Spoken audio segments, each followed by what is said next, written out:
Wake up your morning in a brand new way with the positive people, places, events, and things in and around your neighborhood and around the world. No matter where you live, your mornings are about to get better. It's the refreshing way to start your day. No doom or gloom, just bright sunshine no matter what the weather. Metro Magazine with Bonnie McDaniel. Inspiring, informative, intelligent, Ion. Positively the best way to start your morning. Good morning and welcome to Metro Magazine. We have an exciting guest this morning. For the past 14 years, this organization, the head of this organization has been training women and girls to go into politics. We are so excited to be talking to us because, as you know, we're coming up on a presidential election, and I think for the first time we have two women who are running for office. So we're going to be talking about women in politics. Please join me as we welcome Susannah Wellford to Metro Magazine. Thank you, Bonnie. Thank you for being here. I know it's been a while. We've been trying to get you in the studio for a minute. I'm happy to be in today. Yeah, and I know you're very, very busy. You travel not just here in the United States, but you travel abroad. I do. And so before we get into what you've been doing, I want to talk about Susannah and what inspired you to decide to go into this line of work?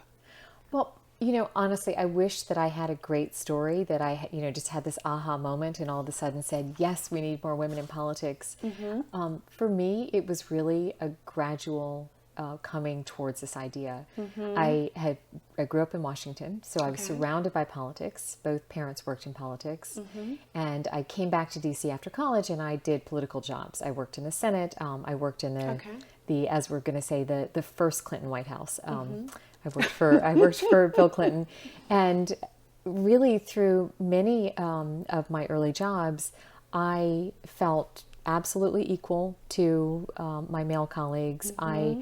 I never had this sense of bumping up against anything. Why do you think that was? Because women talk about all the time about the challenges, especially in politics, that many of them have. Why do you think that was? So, two things. I mean, one thing I think is that there really are a lot of powerful women in Washington. Mm-hmm. So I had a lot of good role models. Okay. The other thing though, I was young. I did these jobs right after I got out of college, mm-hmm. and I didn't have children. Mm-hmm. And I really do think that, at least for me, when I had children, that's where everything shifted. And all of a sudden I started thinking, I think things are going to be a little bit different. Mm-hmm. This is not, the path that I take and the path that my male colleagues take is going to be different. Mm-hmm. And I think a lot of people either realize or don't realize the challenge, because you're talking about public service, especially if you're talking about holding a public office.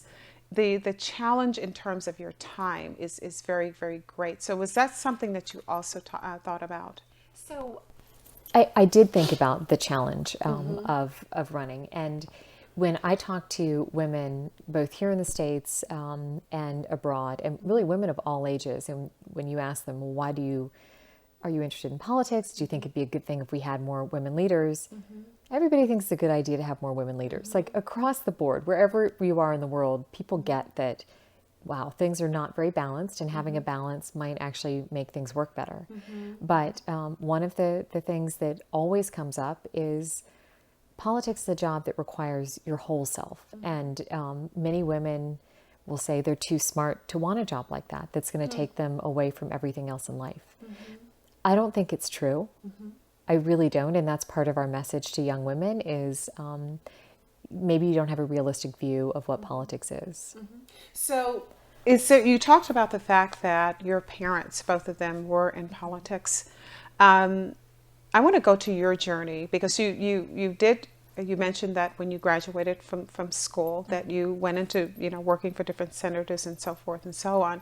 But was there ever a time, for instance, in high school where you ran for office? Because I know one of the things that you encourage young women to do is to run for things like student council, because it kind of gives them an early sense of what it's like to hold office.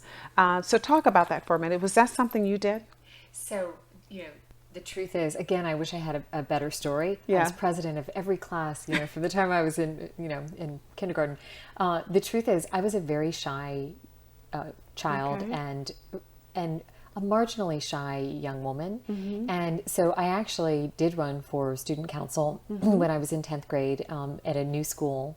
And it was a very exciting experience. But it was hard enough for me because I was introverted that I didn't do it again. Okay. And I didn't win. And nobody encouraged me and said, you didn't win, but you did a good job and you should do it again. Right, right. So one of the things that we talk about a lot at Running Start is that we don't want just one type of person in leadership or in politics. And I've learned that really, you can learn all of the skills you need to run for student government and to win. And it really doesn't depend so much on personality type. And so I wish I'd known that back then. Yeah. And so that switch that goes off in somebody's mind that says, oh, I can do this. I thought it was only these people who could do this, but I can do this. We see that a lot in our college program called Elect Her that goes to college campuses all around the country. And it's a one-day program. And you think, what could you possibly teach anybody in one day? But it's talking about what goes into running for office, what skills you need, the deep need for more women to run for student council, student government, especially in college, because it's predominated by men. And the election cycle after we do that program, the numbers of women in student government they hop. Wow. I mean, wow. We frequently see 20% more women, and then the next year it might even be more. So Wow. Now, I know, being a woman myself, it's one of the things that, and I remember, because I've always been very, very active in my community with my children, with things that I do on my own. I'm just very much an activist. And I've had people say to me a few times, you should run for political office. And I'd like to just say that right now. I think you should run for political office. I don't think you're natural. You're great. Well, the thing that my usual response is this: I don't like the climate where it becomes all of the bashing and the personal attacks. Right. Because when I think about a leader, for instance, if you're in corporate America, that's what my background is. You go in, are you qualified for a job? They don't care, about whether or not, your hair looks good or whether you're pretty or any of that. They care a little bit, right? They care, but they don't focus on that. That's not so much a part of it's, can you do the job? And that's one of the reasons why they say never. I would probably never do it, because my focus would be on whether or not I could do whatever that job description is, and making sure that I represented the people that elect me to do that. Right. And I think especially right now, if you look at what's happening with the pre-presidential election that's coming up next year, I want you to talk about what is it. What are your thoughts when you see we have two women, running, which I think is wonderful, but then they focus on stuff I think that is so unimportant. I know they do. So, Bonnie, everybody talks about this. I mean, it is. I don't think that women are more fragile, that we have more fragile egos than men. I think that it is that media shines a spotlight on us and makes us feel like we're not women are up to the fierce. grade. We know how to. We are fierce, absolutely. And so I really think that the only answer to that is, you just said that you would want to run because you would make a difference, that you would be able to change something, solve a problem, fix something that needed to be fixed. And that's who I want running for office. I want people running for office who are running for those reasons. And I think that if you focus on the reason you're running, so a lot of our students come from really low-income communities where there are a lot of problems, and they get so emotional talking about things they want to change in their community. I think sometimes if you focus on that, like, I really need to create a community center so there's less violence in my community, that it's easier to push aside the fact that, okay, people are going to call me fat. They are going to say that my hair is wrong. They're going to make fun of my ankles in some cases, as we've heard in the media, and that they're able to say, I don't care what you say about me. I know who I am. Right. And I know what I'm trying to do. And that's what's important. But I understand your point. I hear that all the time. Yeah, yeah. And And I think it happens a lot with women who are running for does. office. They get that I attention. remember one of the candidates just running, I will leave this person's name out, making a comment about the woman who, Carly Fiorini. And I just thought that was so inappropriate. And it's like, why are we talking about her looks? You know, we have a woman who is very accomplished. Right. Both women, very accomplished, can do the job at a certain level. And that's what we need to be talking about. And we should be listening to them and not looking at them Exactly. to some extent. Exactly. Yeah. Yeah, I know. I don't know if you saw that great ad that Carly Fiorina put out that basically it was a response to Donald Trump's message about her I heard face. her response, but I didn't. It's just a fabulous ad, and she's basically The one like, where she responded to him during the well, I debate. think it's actually a campaign ad, but I mean, she Right. basically says, you know, I'm 60 and I'm proud of who I am. Oh, I and haven't seen that. It is. We have to look it up because it's really good. And Yeah, yeah. you know, I think that this that we're talking about right now, it goes so much deeper than politics. Like politics is sort of the expression of like the very scariest time where people are going to be fixating on your appearance. But you know, middle school girls, they worry about if they're exactly right, and it goes all the way up. And I think that that's a big challenge for women, is trying to figure out how to be okay with who we are. Yeah, and I think you talked about middle schoolers. I think Yeah. that's when we really begin to form this sense of our identities, if you will, is when we are in middle school. Yeah. And depending on the impact, which is why I love the work that you're doing at Running Start, because you do reach a lot of the young women just when they're, I Yeah. guess, kind of at that fork in the road. Yeah. So to talk about the ideas that the idea that led you to know that this was where you wanted to focus a lot of your work. Yeah, I mean, it really, it all came from a political action committee that I started. I worked for a law firm for a while, and while I was there, I formed a political action committee to help elect young under 40 women to Congress. The great thing, this little aside, is that nobody thought that was a good idea because we were Right. bipartisan. They didn't, and they were young, and people didn't know these candidates. Okay, so now those candidates that we supported back in 2000, 2004. They are now the leaders in Congress. So Debbie Wasserman Wow. Schultz and Kathy McMorris Rodgers and Kirsten Gillibrand. So that's so exciting to me that, anyway, that's a little aside that we tried this thing and everyone said a bipartisan PAC that supports young women. We're not interested.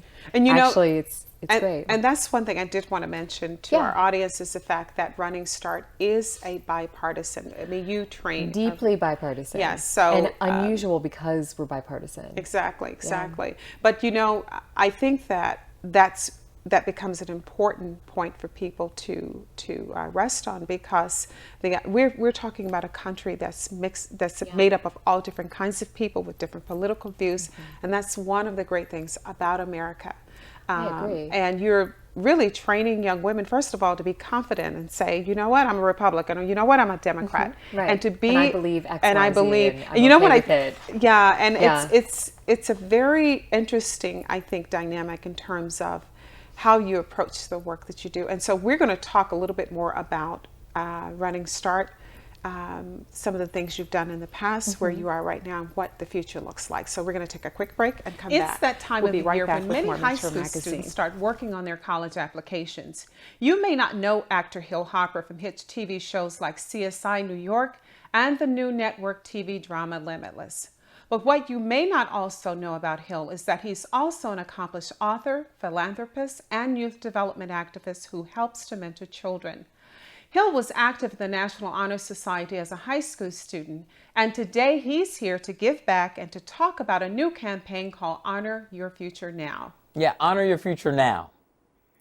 Yes, it's a great campaign. I'm happy to be partnering with the National Honor Society and to tell people about the Honor Your Future Now campaign that they're rolling out. And here's the deal. I was a member of National Honor Society when I was in high school, and being a member of organizations like that are about high achievement, high expectations, and about setting yourself up for future success are important.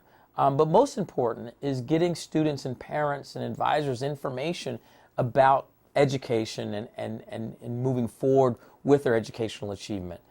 There are 5 pillars of the National Honor Society, and that's scholarship, character, leadership, service, and citizenship. And so I've built a life off of living with those principles, and I think other young people can as well. And so I'm just letting folks know about the web address, about the resources that are there, and I'm very proud of the commitments National Honor Society is making in terms of doubling down on their scholarship commitment, and in terms of setting students up for future success. You know, I think they chose the perfect person for this because, you know, a lot of kids think it's not cool to, you know, to be smart, and you really do bring cool to being smart. And I'm so excited for you. So talk a little bit about... Hashtag smart is the new cool. I mean, I put that love hashtag it. all the time. No, here's the thing. When we think about it, there's a lot of misinformation out there that students and parents have to deal with. Number one, you're right. There's so many students I hear from that say, oh, I got teased because I sat in the front of the class and I asked questions, or something like that. Here's the deal. Anybody who's teasing high achievers, anybody who's teasing people who are headed towards success, just means that they actually want to be with them and want to figure out how to do what they do, but they don't know how and they're afraid. Okay, that kind of teasing and calling people nerds is a lot of fear. And so I take pity on those people and say, hey, include them. Say, hey, you can join my study group if you want to. I can teach you how to be like me.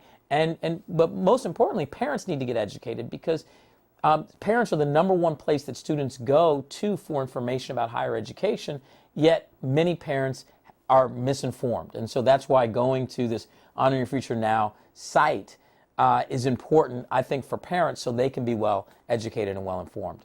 Now, you mentioned one thing, talking about mentoring other students. Are there tips you would give someone, for instance, who is a high achiever, how they can be able to bring other people along? Talk about that for a minute, because I think it's important. Absolutely. I'm big into study groups, to be quite honest. You know, I went to a pretty average public high school, went to Brown University, got better grades in college than I did even in high school, and then went on to Harvard and even did better there. And so the whole idea about doing well or achieving in school has, I think, less to do with the individual student and more to do with their study habits, more to do with how you learn. And I love study groups, so I love putting together and recruiting people to study with me, because multiple brains are better than just one. And you know, talk about, oh, this was my perspective about this. This is my perspective. You know, share your notes. And if you have a study group, studies show that students in study groups are higher performing in general than students that completely study on their own. And so that's one of my biggest recommendations personally that served me. Okay. And what about parents? What can they do to encourage children? Okay, number one, parents can set high expectations. Students tend to, you know, we know that you live up or live down to expectations that are put upon you. And so expectations are important. And know your facts. Don't spread fear. You can afford college. There's a way to do it. And maybe mixing different programs and mixing different things. But go to honoryourfuturenow.org for that information. And that way you can be well informed. Okay. Before you get off, I do want to talk about how your background with the National Honor Society and your being a high achiever, how that has really helped you to soar to be one of the most accomplished actors out there. Talk about the impact that had on your ability to be able to do that. Well, quite simply, it's very simple. The impact of organizations like National Honor Society, they help you focus in and be disciplined about being successful. And they don't make you ashamed of it. You're surrounded by other people that are successful, and that's what it's all about. That's what you are, who you surround yourself with. And you know what, we're going to, I don't know if there are any other points you want to make, but I don't know how much time we have left, but if there is some other information you'd like to share, please. Just go to honoryourfuturenow.org for all the information. And Bonnie, they're actually pulling me to this next interview. So thank you so much, and folks, and please go to the website and enjoy the information there. Thank you. Thank you so much. If you're just joining us, we're here with Susannah Wellford, who is the founder of Running Start, and we have been talking politics. Susannah, when we went to break, we were beginning to talk a little bit more, get a little bit more in depth about the organization itself. So talk about, if you will, some of the things that you've done, that you did in the beginning, that you're really, really proud of, and that you've continued to do.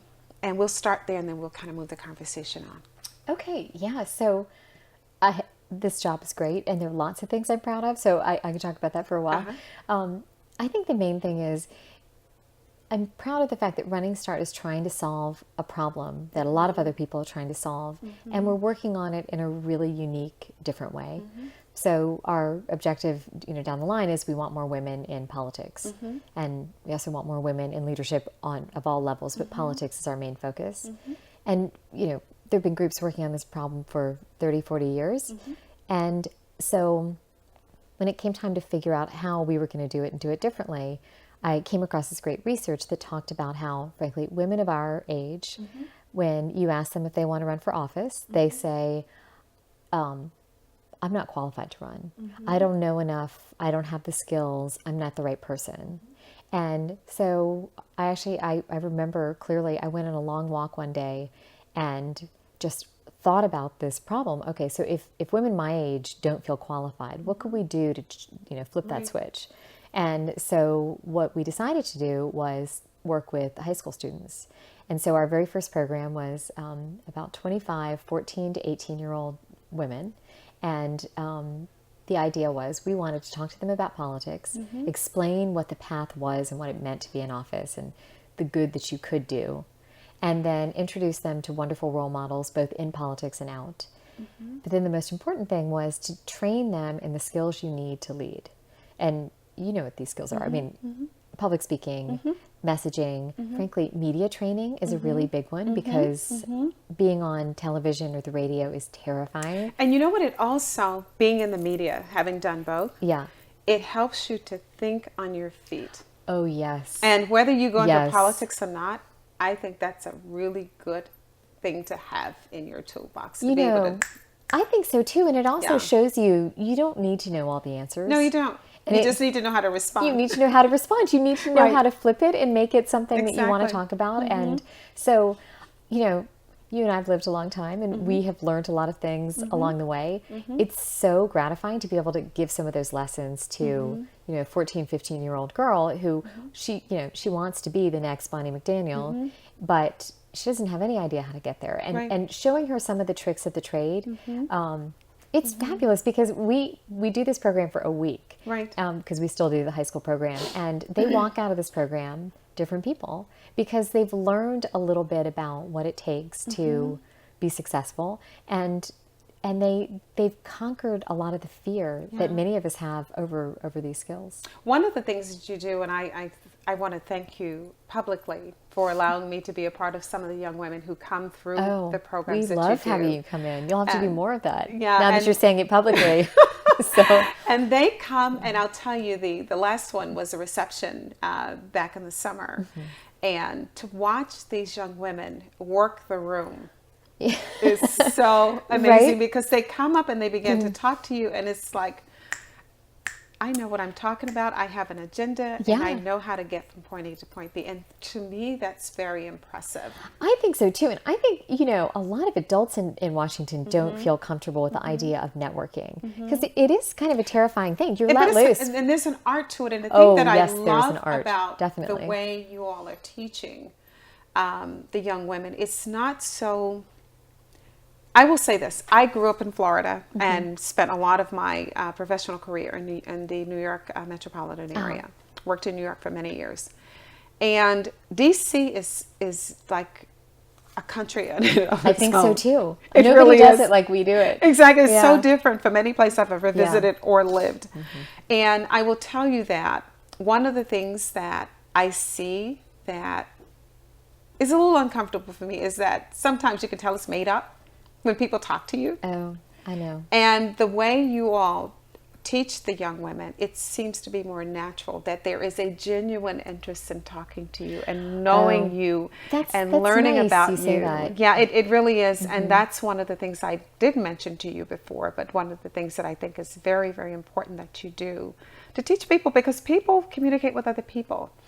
You're not there to Yes. talk about yourself necessarily. You're Yeah. there to learn. It's all in how you form the question. But I also think, what you were saying, that sometimes it can feel a little fake. Right. I don't want to say that word, but that's right? what I mean. Yeah. Right. So I am so interested in catching people at a stage where they haven't learned to be fake. They haven't learned to be fake, or Right. they haven't learned bad habits yet. So, you know, we all know what it's like when you're at a networking reception. You go up to talk to somebody, and they literally, you can tell they are looking, you know, over your shoulder. Like, who in this room is more interested? They're not for me to speak engaging to? you. Right. No, and so we do talk a lot about who do you want to be, and how, you know, if you want to be in politics, the most important thing is to connect with that voter, to have that voter see you not as some like hi, how are you doing, but as somebody who cares about them, Right. you know, who understands their issues and really wants to figure out how best to solve those issues. And so the networking reception, I don't want them to come up and have it be all about them. We teach them that, you know, these people are your resource. They want to help you. Find out everything you can about Bonnie McDaniel, you know, and learn from her. And so they do come across as genuine because they're approaching it that way. And I tell you, there are a lot of grown-ups out there who could learn a lot from the program that I think so. Because I'm out and about a lot, and because of the work I do, I get a lot of, you know, people talking or asking. And most of the time, the people that I'm attracted to are the ones who will have those off-the-wall conversations about their ride into work, or because if it was bad traffic, their response to the bad traffic tells me a lot about them. Oh my gosh. Seriously, no, that is it. You're totally right. I mean, the traffic, if they can't handle those little things that happen in everybody's you can learn a life, lot about, they're not going to handle other things. And the ones who say, oh, I just turned up my music and I just sang my way through. Right. That says a lot about them as opposed to the one, oh, I cursed this person out, or you know, they cut me off and they're like going crazy. It's totally different. So I typically will look at that kind of response to determine. And you guys at Running Start, you do a wonderful job, because the young people that I've done it 2 or 3 times, and they're Probably always more than that. they're always engaged in a nice way when they approach people. So good. I'm glad. Now, I know that there are, I'm going through my head, at least 4, 5, maybe a half dozen women that I have been privy to in terms of the organization supporting them and going into political office. And one in particular, I don't know why I can never remember her name. She is a state, she's in the state legislature. I'm not the state, the House of Representatives. And she is in Illinois. Yes, and she was in the Star, when I mentored Star Fellows, she was there. And it was, what was interesting, there were probably 4 young women in that group that there was something about them that I said, I'm going to watch this one. One was from Texas. Yes, Antonia Okafor, right? Oh, yeah, she was a ball of fire. She still is a ball of fire. Oh, my gosh, I just saw love this her. summer, right. Yeah, and she just got appointed Republican precinct chair. It doesn't surprise me. No, I know. I mean, and she's going to be on some, I think. Yeah. She's But this on fire. young woman from Illinois, I was in the, I had been reading up on her and the fact that she was running for this office because, you know, it became available. And was she 24 at the time? No, I think she was younger. So she's the youngest ever elected to state office in Illinois. And that's also great because a lot of the young congresswomen were the youngest ever elected in their states at the state level. So we think this is a great stepping stone for her. Yeah. But talk about some of the women who have come through the program who are perhaps women that people know that have been impacted by. Well, I mean, I'm not positive people know these people, although they should. But to me, our greatest recent success story was must have been last spring. We got we got notices from 3 of our alums. 2 of the alums we actually didn't know very well because they were from larger programs. And all of the notices said, we went to a Running Start program and we got so inspired to run that we literally went right out and ran for Advisory Neighborhood Commissioner, ANC in DC. And they all 3 won. And I think it's Allison Carpenter who's the youngest ever elected to do that. And so to me... How old was she? Or is she? Well, she was 18, 18, I think. Okay. So to me, that's the most beautiful thing that they literally, as one of them said, you know, she went to the training. Wait a minute. I think I saw her. Allison Carpenter? No, this is a really crazy story because I had gone to a March for Justice rally that was held in DC. They actually marched from New York City to the Capitol, and that's when I ran into the young lady from I can't remember her name, from Illinois. Yeah. I happened to have to blanking run on her name, which yeah, is her terrible, name which just is why neither of us are saying it. It will come to me if we don't talk about it. Yeah, I happened to I had to go and get some papers and so forth, run off, and I had to go into the building where she is. Where she was, and there we are standing waiting for the elevator, and I turn, I'm like, what are you doing here? She goes, what are you doing here? But there was a young woman, the young woman you're talking about, who was there, and we began to talk, and she mentioned the fact She did. that she had seen me at Running Start. Yeah. I hadn't had any personal interaction with her, but that was pretty interesting. Yeah, I mean, she's going places too. Yeah, she sure is. Yeah. She's another ball of fire. No, I mean, they all are. And I think that the most exciting part of my work is seeing where they go. And, we tell them, you all, so we have classes of, for the high school program, it's 60. For one of our college programs, as you know, it's very small. It's 7. A lecture is about 50 each. But we tell them, I want you to look around this room. The women sitting in here, they're all going places. They are going to be running things. They're going to be in office. They're going to be leading companies, and they're your resource. So get their names.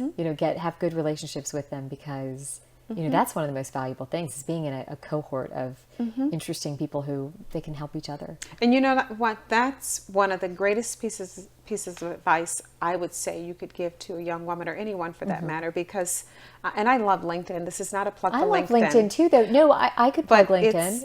It's fabulous to connect us. But there are women that I have met along the way, both in my corporate days, some go back to college, that we, for whatever the reason, we connected. And I can tell you, people will frequently ask me, they're like, how do you know this person? Or how are you able to do that or do that? Right. And it's because, first of all, I take care of my relationships. I do too. It's so incredibly important. And it's not because I have an agenda. It's just, that's what I do. I take care of my relationships with people, not because I think they're going to be able to do something. But it is something that you should keep in mind, that if you are in a position of power, that you always look back and see who can you bring with you. And we all know there are fabulous women leaders who do that very publicly. But yeah, I wish there were more, and I think that is so important. It's critical, because there's always, no matter how high you go, there's always someone who's higher than you are. No, you're totally and right. if you create this atmosphere where it's like,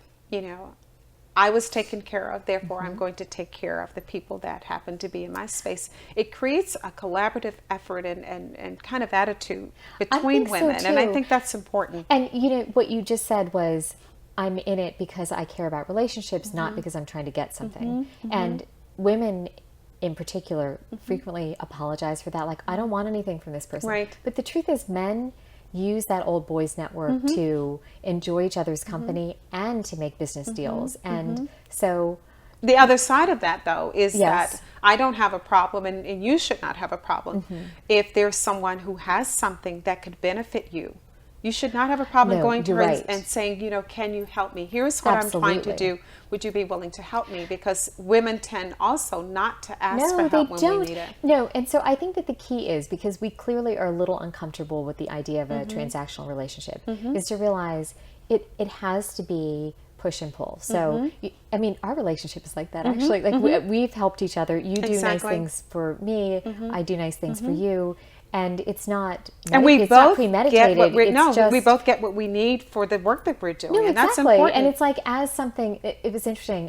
One of my colleagues, one of my friends and connections, I nominated her for an award. And I feel like that really solidified our friendship, because she just was so touched that I nominated her, and she got the award.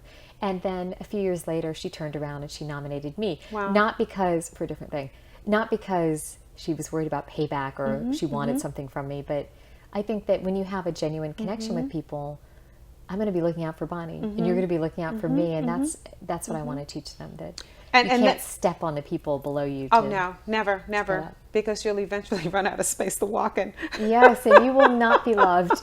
And we need to be, you know, the connections, we have to make good connections that are going to buoy us up. So we talked about your beginnings.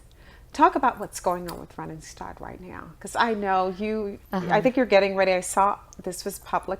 Yes. No, I think Jessica, your partner, she mentioned the fact that I think you guys are getting ready to go to. Are you going to Germany? No. We are going to Germany. Okay, I I got thought it we were right. going to jump ahead to 2016. So I go to Germany on Saturday with this delegation of very interesting women in business and politics, and actually in the arts also. Okay. And we're going to meet with German members of parliament and I heads of love it. NGOs, and I'm Okay. so thrilled because Yeah. it's Berlin, and I've never been there. And I hear they're really, and this is Yeah. kind of off the grid. There's a Yeah. very big arts community. yeah, in no, Berlin. I've heard that too. And Yeah. the restaurants are supposed to be fabulous. So, Really?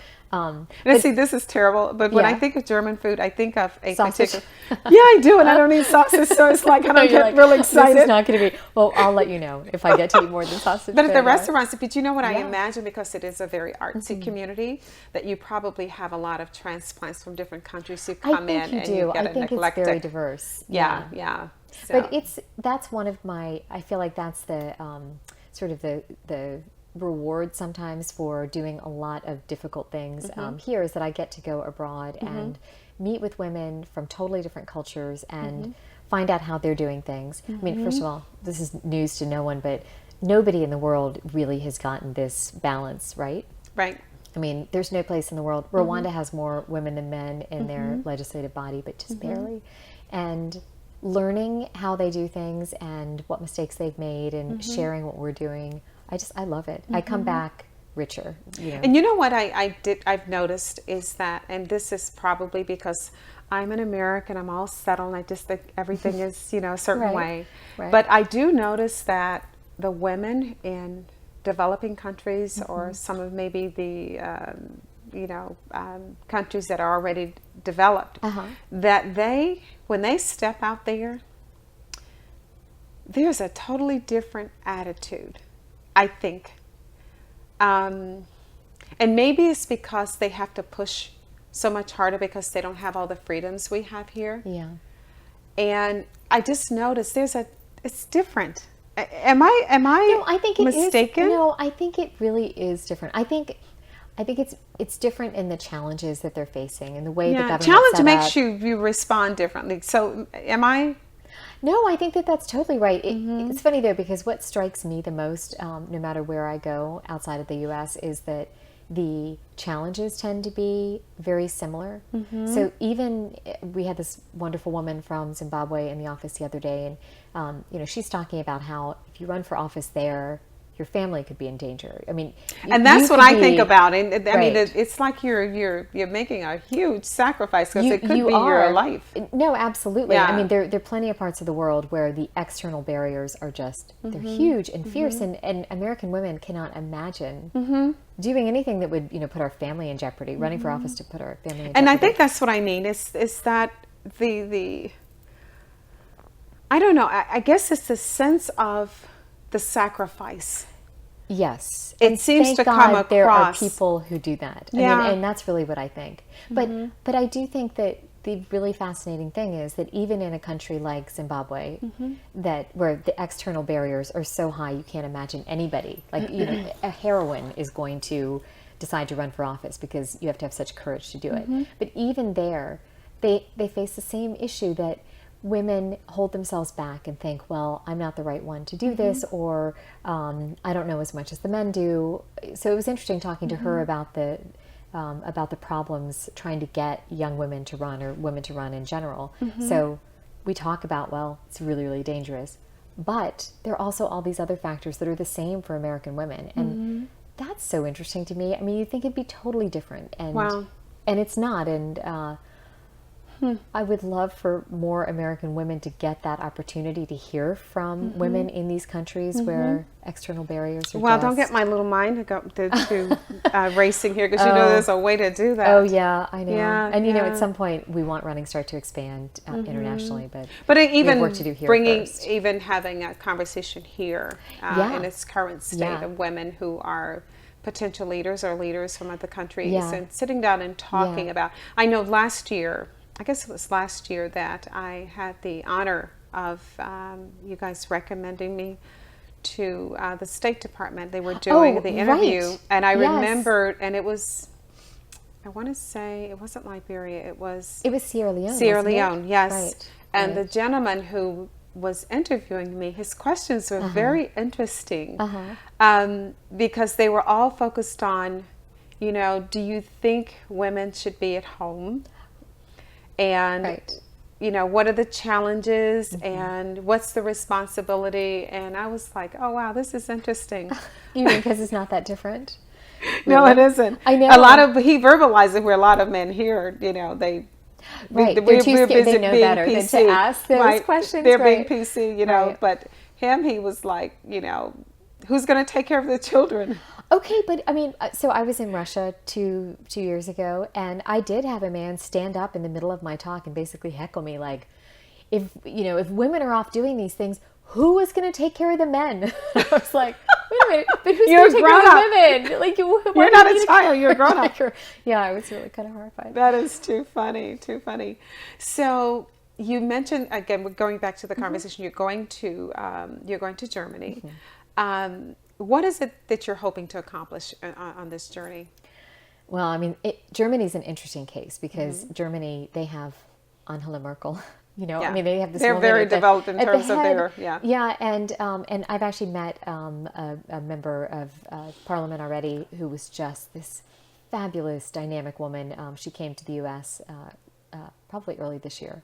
So I want to learn from them. Okay. I want to pick up ideas of so what laws have they been able to pass that have really jump-started women's empowerment or helped women with all sorts of things. I mean, working family was actually the topic of this lunch that we did with the German minister when she was here. So her name is Manuela Schweitzer.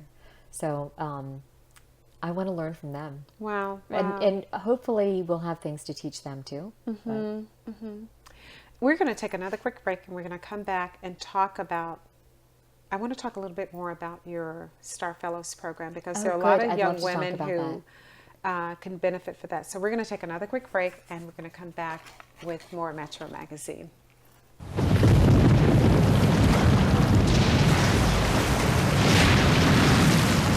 Up to 40% of businesses never recover after experiencing a major disaster.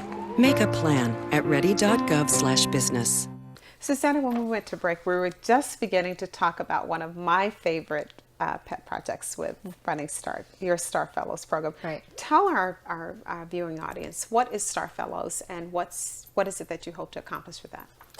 So it's a secret, really. I mean, it's this small little program and not everybody knows about it. And I feel like one day, maybe this will be the day. Maybe we're telling everybody now and it'll get out. But it's a fellowship program that takes 7 juniors, seniors, or recent college grads. So you have to have graduated within a year.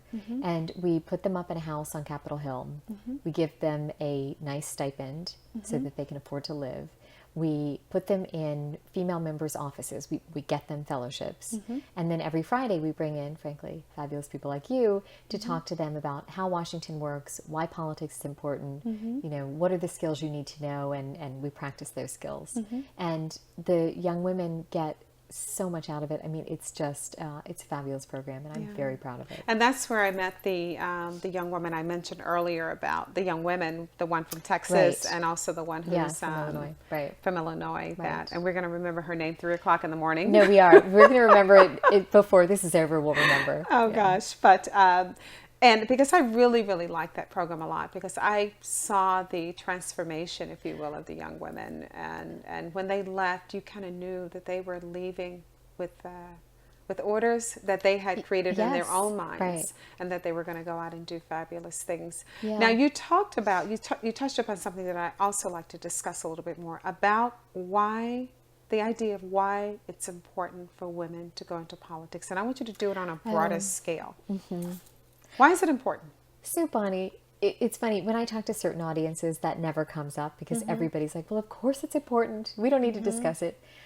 But the truth is, I think to a lot of people, they don't really understand. And why is it so necessary to have, what do women bring? You know? Right. So I think there are a lot of ways to answer it, but I think that the argument that speaks to me the most is not a fairness argument. We're 50% of the population. We should have 50% of the good jobs. That doesn't speak to me because I want good people in office. I want people in there who are the best people. But women have such a different way of looking at everything than men do. I mean, people like to say that we're more similar than we are different, but I really do think that our brains work differently, that we approach problems differently. We have different experiences in life, certainly, than men do. And so I never think that we are going to get women in office and all our problems are going to go away. Yeah. It's just done. Because they're human beings. Right, because they're human beings and they're fallible too. But what I think that women bring is a different perspective. So, you think of, frankly, the entire history of the entire world, it has been dominated by male leadership. And bringing in people, and it's frankly, to me, it's not only women, but bringing in diverse voices who are going to look at problems in a different light, who are going to think of solutions that are totally outside the box because they're pulling from their own experiences. And that's what I want. That's an important thing I think to address, because, for instance, if you're talking about women's reproductive, Yes. you've had that conversation, Right. and you needing to vote on a bill or whatever, pass legislation Men that's don't going have to affect children. that. It's they like don't. I mean, they don't. They have wives and they have daughters, but they don't know what it's like.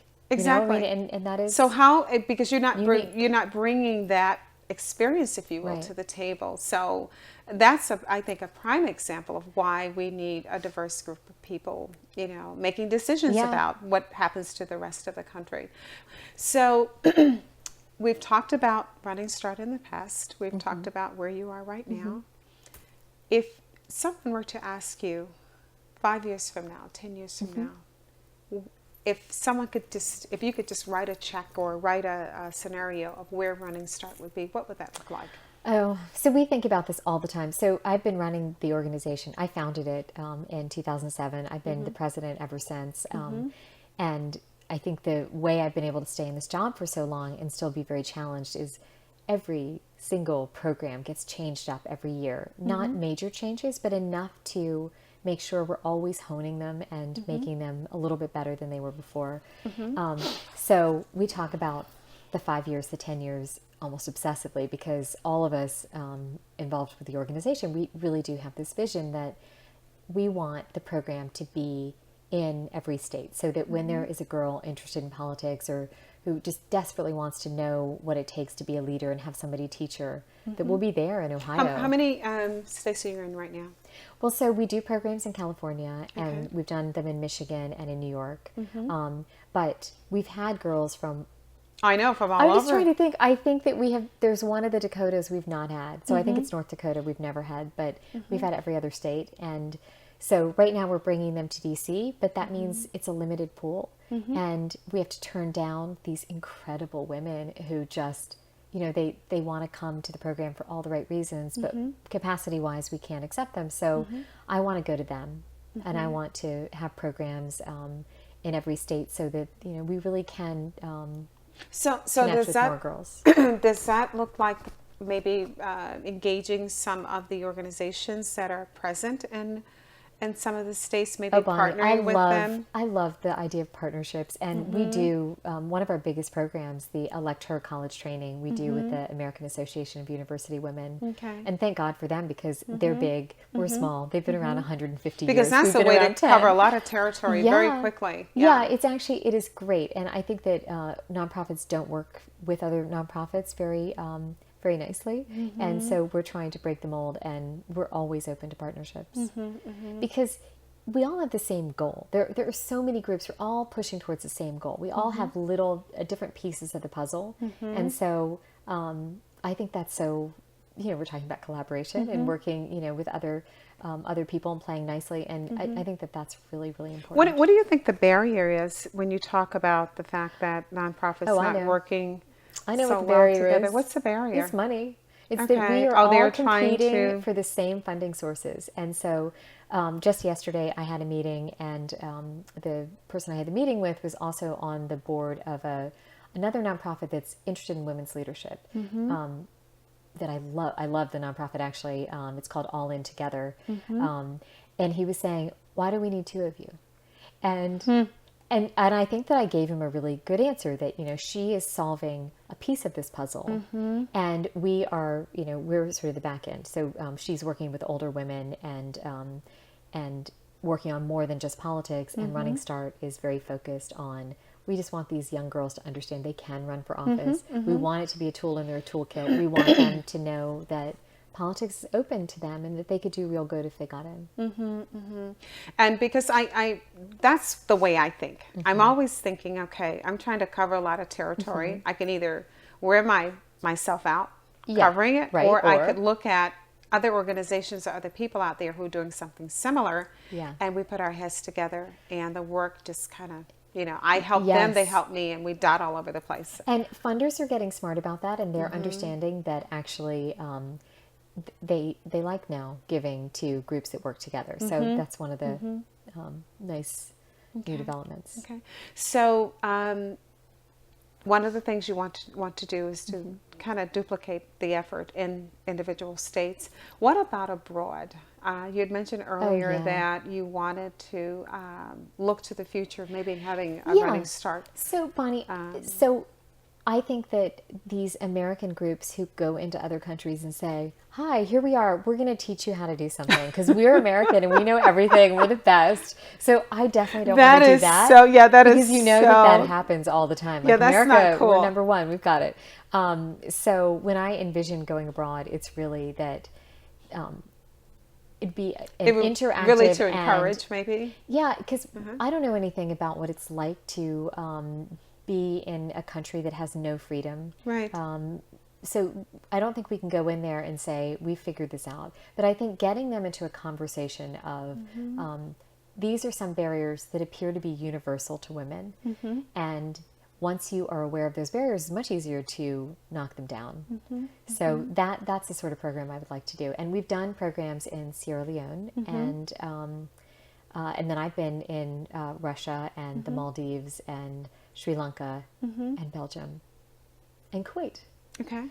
And the message works very well. This message of we can teach you what you need to know in order to lead. Leadership is the same pretty much everywhere, those skills. And you should think about, leadership and not count yourself out of it. Yeah. But I also think, because I've met women from a number of different countries, and I think I'm a pretty smart lady, but I've learned a lot from their experiences as well, in terms of how I can better manage whatever it is I'm doing. I've learned a lot from people from other countries. So maybe it's a two-way street. In terms of approaching the challenges differently that we have here, using some of the things that they also utilize in their countries. Yeah, I always come back with new knowledge or a new way of doing things. And I also think, it's what we talked about earlier, that I also come back realizing, God, we have it good here. We really do. We complain so much about everything, and and our political system is not perfect, but it's really, really good. And we need to stop complaining and get out there and take advantage make it work. Of what we have. Right. Exactly. Now, there's another program that you have, your Women to Watch. Talk about that. That's an annual event that you do. Talk about that, and maybe how.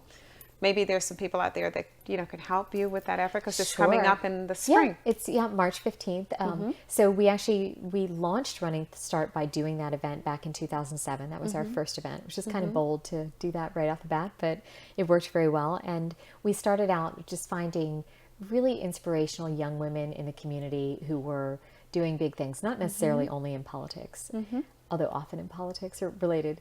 And what we have actually started doing lately is we have this enormous pool of alumni who live all over the country.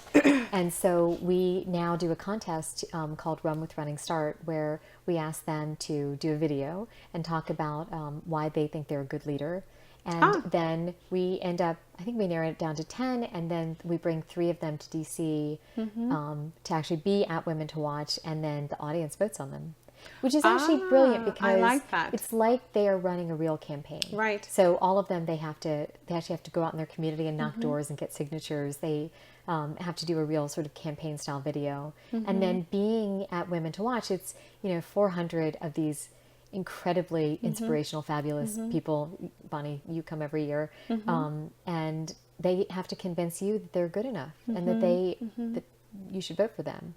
So it's a really inspirational night, and And people who are interested in contributing or being a part of, they can always go to your website that will give at the Absolutely, end of the and program. they should come because it's people go to lots and lots of dinners in DC where there's a formula and you almost don't even have to listen. And I think ours is different because it is more interactive. And how many dinners do you go to where the person on stage is 18? I know. And they may have a better I know. resume than you do. Like it's exciting because you're looking at new talent. You're looking at people who are going places and you get to see them right at that, that I know formative moment. Brittany from Hawaii. Oh, Brittany Amano. Oh my gosh, this She young is, woman no, is. she's crazy, and she does have a better resume than both of us I know. put together. I feel like such a slacker No, when I look at, because I follow her and Yeah. she follows me on Facebook yeah. and other social No, media, and she's always. She's not had an easy life, and she No. basically decided she was going to step up and help other people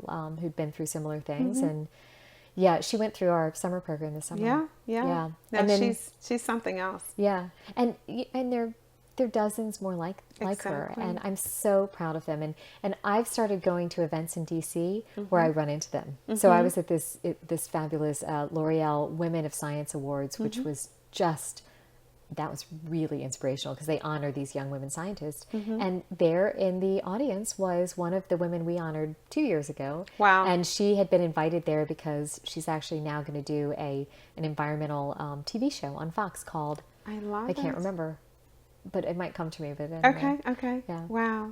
Well, Susannah, I am a big fan of yours. Well, and right back at you, buddy. yeah, and I think the work that you do is so important for a lot of reasons. Because I know that the women that you bring into the program and the women you support, the women are very diverse. They are diverse. We And, didn't talk about that. Yeah, very, Yeah. very diverse from different ethnic Everything. backgrounds. Everything, Cultural- socioeconomically, exactly. religious. I mean, Yeah. religion. It's And it really does, I think, in my mind, it represents what America should be like. should be. I agree with you 100%. Yeah, you bring them in, there's an ultimate goal for each of them, and there is no distinction based No. on where they came from, what they look like. Or right, And, what their background was. yeah, Which those yeah. who had difficult backgrounds and those who had everything easy. Yeah, and so we are out of time, but you know that if there's anything we can ever do to support the efforts of Running Start, I'm here. And I'm going to have you now take a look in that camera and tell people where they can reach out and touch Running Start. Absolutely, especially because our Star Fellowship program that we talked about briefly, the deadline for applications is November 15th. Okay. So there's still time, and it's just runningstartonline.org, and the email address is info@runningstartonline.org. Wow. So look us up, and if you're a young woman watching, we want you to apply to our programs, and if you're not as young a woman, we want you to volunteer. So please do. And that's going to do it for us this week here on Metro Magazine. And I know that you could have been any place, but you decided to spend your mornings with us. And for that, I am truly grateful. Have a great week. I'll catch you on the flip side.